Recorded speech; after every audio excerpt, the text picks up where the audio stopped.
Mangwanani vadiwa vatereri. I'm going to play for you a short clip ye episode iya yatakati tiri kugadzira ichange ichidzidzisa vanhu nhau dzebonde. Chirongwa ichi chakakosha zvisingaiti, chinokwanisa kutoseva marriages enyu. I came up with this idea after nda receive a confession from another woman aiti iye she is a small house and the reason why she is keeping murume wemunhu mastaira anoita kana vava muimba yemukati. So I felt so sad, especially kumadzimai akarorwa vari kusangana nema problems muma marriages avo cheating nei, and I said let us create this program.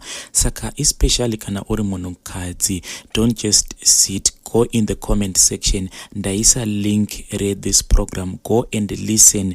This program can save your marriage. Also, we are busy creating program yakangoita se yana baba. We are just waiting for sekuru vachange vachidzidzisa vana baba kuti vadzoke online. This program can save your marriage, so do not hesitate, go to that channel and subscribe.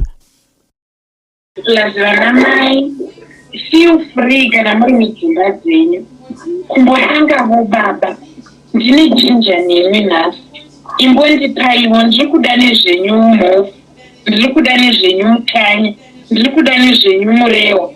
You know, ive nekazati uridzi kuti une kamwe kajinja, so unozati chienda murume mukadzi wese hazvirevi kuti kana tikati respect your husband nemubedroom mofana kuduka.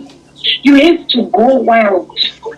Kana wapinda mubedroom, even behavior yehure, murume wako anatso kuzati mukadzi wangu ane kamwe kavibe so kekuti handizvii kuti ndozvisanangura sei zvezvo kuti zuva richidoka munhu anatinatsokuwa kuti ya ndakuenda kuvi kuna madam. Are we together? Yeah.